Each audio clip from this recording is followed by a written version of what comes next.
अस्सलाम वालेकुम दोस्तों, मैं हूँ आयशा।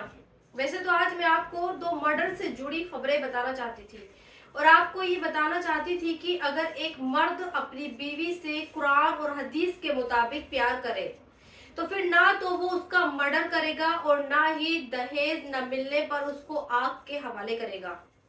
लेकिन ये सब जानने के लिए आज थोड़ा आपको वेट करना पड़ेगा, क्योंकि आज मैं खबर की शुरुआत इन तस्वीरों से करना चाहती हूँ। ये तस्वीर यमन की राजधानी सना की है। यहाँ पर इजराइल ने हमला किया है। अगर आप सोचते हैं कि आप शहर में रहते हैं और आप पर कोई दुश्मन देश हमला नहीं कर सकता, तो फिर आज इन तस्वीरों को देख लीजिए, क्योंकि सना जिस पर हमला हुआ है वो यमन की राजधानी है और ये हमला इजराइल ने शहर के बीचों बीच प्रेसिडेंशियल पैलेस पर किया है। साथ ही कुछ पावर स्टेशन को भी एयर स्ट्राइक करके उड़ा दिया गया है। अब सवाल यह है कि इजराइल ने यह हमला क्यों किया? तो खुद मीडिया रिपोर्ट और इजरायली सेना के मुताबिक इजराइल का यमन पर यह हमला रिटेलिएटरी स्ट्राइक थी, यानी वो हमला जो जवाबी हमले के तौर पर किया जाता है। पहले यमन के विद्रोही ग्रुप जिसे हूती कहते हैं, उसने इजराइल पर बैलिस्टिक मिसाइल से हमला किया और फिर उसके जवाब में इजराइल ने यमन की राजधानी सना के अंदर राष्ट्रपति भवन के आसपास के इलाके को ही उड़ा दिया। इजराइल को भी ये लगता है कि जो हूती ग्रुप है उसे ईरान का समर्थन हासिल है और वो फिलिस्तीनियों का समर्थन करता है, इसलिए यमन के इस हूती ग्रुप का खात्मा अब इजराइल करना चाहता है। इस खबर को आज मैं आपको तफसील से नहीं बताऊंगी, लेकिन हाँ इतना जरूर बताऊंगी कि यमन पर हमले के साथ साथ इजराइल गाजा पर भी कब्जा करने का प्लान बना रहा है। आज के ऑलमोस्ट हर इंटरनेशनल न्यूज़पेपर में ये खबर है कि इजराइल गाजा में ग्राउंड ऑपरेशन की तैयारी कर रहा है और उसकी सिक्योरिटी फोर्सेस, जिन्हें आईडीएफ कहते हैं, उसने गाजा में टैंक तैनात कर दिए हैं। इजराइल के डिफेंस मिनिस्टर, जिसका नाम खुद इसराइल है, उसने ये बयान दिया है कि गाजा में ये ग्राउंड ऑपरेशन हमास की सुरंगों को बर्बाद करने के लिए किया जा रहा है और ये तब तक जारी रहेगा जब तक हमास पूरी तरह से सरेंडर नहीं कर देता। और दूसरे, हमास ने इजराइल के जो बंधक बना रखे हैं उन्हें रिलीज नहीं कर देता। सोचिए, 7 अक्टूबर 2023 से लेकर आज तक, यानी करीब 3 साल से इजराइल जब भी गाजा के खिलाफ कोई बड़ा ऑपरेशन या फिर हमला करता है तो उसका जवाब एक ही होता है, वो हमास को खत्म करना चाहता है और अपने बंधकों को रिहा करना चाहता है। कोई इस कमबख्त इजराइल से ये पूछे कि अभी तक तू गाजा में मौजूद हमास के लड़ाकों की सुरंगें भी बर्बाद नहीं कर पाया, आखिर किस को बेवकूफ बना रहा है? फिर आगे बढ़ते हैं और अब आपको दो खबरें दिखाती हूँ जिनका जिक्र मैंने शुरुआत में किया था। पहली खबर हैदराबाद से आई है, जहां एक शख्स ने अपनी प्रेग्नेंट बीवी को पहले जान से मारा, फिर उसके टुकड़े किए और अलग अलग तरीकों से डिस्पोज करने की कोशिश की। और जब ये अपनी प्रेग्नेंट बीवी के टुकड़े डिस्पोज कर रहा था, तभी पुलिस ने इसे गिरफ्तार कर लिया। इस शख्स का नाम महेंद्र रेड्डी है और इसकी बीवी का नाम स्वाति था। इन दोनों में लव मैरिज की थी। पुलिस के मुताबिक महेंद्र ने पहले अपने बीवी का कत्ल किया और सिर, हाथ, पैर सबसे अलग प्लास्टिक के बैग में रखकर नदी में बहा दिया। और अब आपको दूसरी खबर ग्रेटर नोएडा की बताती हूँ। यहाँ पर एक विपिन भाटी नाम के आदमी ने अपनी पत्नी को जलाकर मार डाला और ऐसा इसलिए किया क्योंकि इसकी पत्नी इन लालची लोगों की दहेज की मांग पूरी नहीं कर पा रही थी। जब इसकी शादी हुई थी तो दहेज के तौर पर इसे स्कॉर्पियो कार, सोना और एक बाइक दी गई थी, लेकिन इसके बावजूद भी ससुराल वालों से 36 लाख रुपए की मांग कर रहा था। और जब इसकी मांग पूरी नहीं हुई तब इसने बीते 21 अगस्त को अपनी बीवी को पहले पीटा और फिर उसे जिंदा जला दिया, जिसमें उसकी मौत हो चुकी है। आज मैं आपको ये बताती हूँ कि अगर इस्लाम में बीवी के हुकूक क्या है और दहेज को लेकर क्या कहा गया है।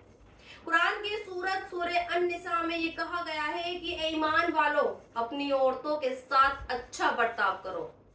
रसूल अल्लाह सल्लल्लाहु अलैहि वसल्लम ने फरमाया, तुम में सबसे बेहतर वो शख्स है जो अपनी औरतों के साथ अच्छा है और मैं अपनी औरतों के साथ सबसे अच्छा हूँ। सूरह अल बकरा में एक जगह एक लफ्ज आता है नफका, जिसका मतलब ये होता है कि मर्दों पर ये जिम्मेदारी है कि वो अपनी बीवियों को खाने पीने और कपड़े का इंतजाम करें, जैसा कि रिवाज है। रसूल अल्लाह सल्लल्लाहु अलैहि वसल्लम ने फरमाया, तुम्हारे जिस्म का भी तुम पर हक है और तुम्हारी बीवी का भी तुम पर हक है। सीधे लफ्जों में कहूँ तो इसका मतलब है कि शोहर का फर्ज है कि वो अपनी हैसियत के मुताबिक बीवी की जरूरतों को पूरा करे। रसूल अल्लाह सल्लल्लाहु अलैहि वसल्लम ने निकाह के बारे में दो बड़ी अहम बातें कही और ये बातें हमें ये बताती हैं कि दहेज जैसी कोई चीज, कोई रस्म इस्लाम का हिस्सा है ही नहीं। पहली बात आपने फरमाया कि सबसे बेहतर निकाह वो है जिसमें कम खर्च हो। दूसरी जगह आपने फरमाया कि जिसने निकाह को मुश्किल बना दिया उसने गुनाह का रास्ता खोल लिया। ये दोनों ही बातें हमें ये बताती हैं कि निकाह आसान होना चाहिए और कम खर्च वाला होना चाहिए। सोचिए, अगर ग्रेटर नोएडा के विपिन भाटी और हैदराबाद के महेंद्र रेड्डी को किसी ने बीवी के हुकूक और निकाह के आसान होने की बात बताई होती तो क्या विपिन अपनी बीवी को जलाकर मारता? क्या महेंद्र रेड्डी अपनी बीवी के टुकड़े करता? यकीनन नहीं। लेकिन ऐसा हुआ क्योंकि आज जो लोग मुसलमान हैं वो ही इस्लाम को फॉलो ही नहीं करते और उन्हें भी बीवी के हुकूक ही नहीं पता। आज बहुत सारे केस आपको ऐसे मिल जाएंगे जहां शोहर अपनी बीवी को मारते पीटते हैं और उन्हें नौकरानी समझते हैं, जबकि हदीस हमें ये बताती है कि जब शोहर बीवी के पास जाता है तो वो भी सवाब होता है।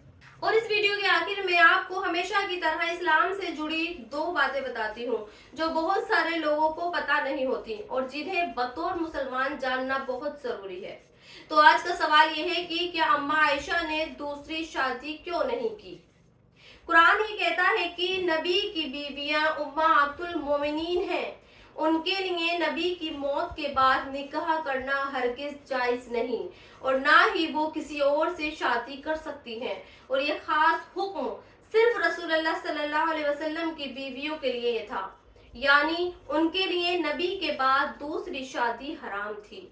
हजरत आयशा रजी अल्लाह रसूलुल्लाह की सबसे इल्मी, फकीहा, इस्लामी स्कॉलर और जिंदा दिल बीवी थी।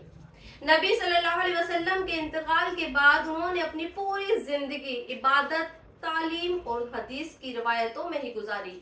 कभी दूसरी शादी का ख्याल तक न किया, क्योंकि हुजूर ने फरमाया कि अल्लाह ने मेरी बीवियों के लिए फैसला कर दिया है कि वो मेरे बाद किसी से निकाह नहीं करेंगी।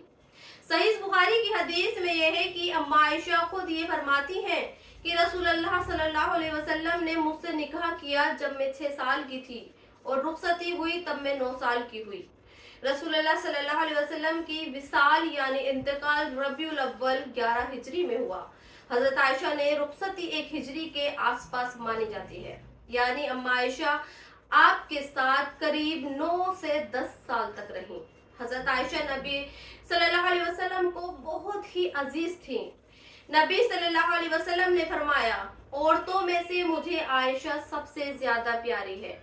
हुजूर सल्लल्लाहु अलैहि वसल्लम का इंतकाल हजरत आयशा के घर में और उनकी गोद में हुआ।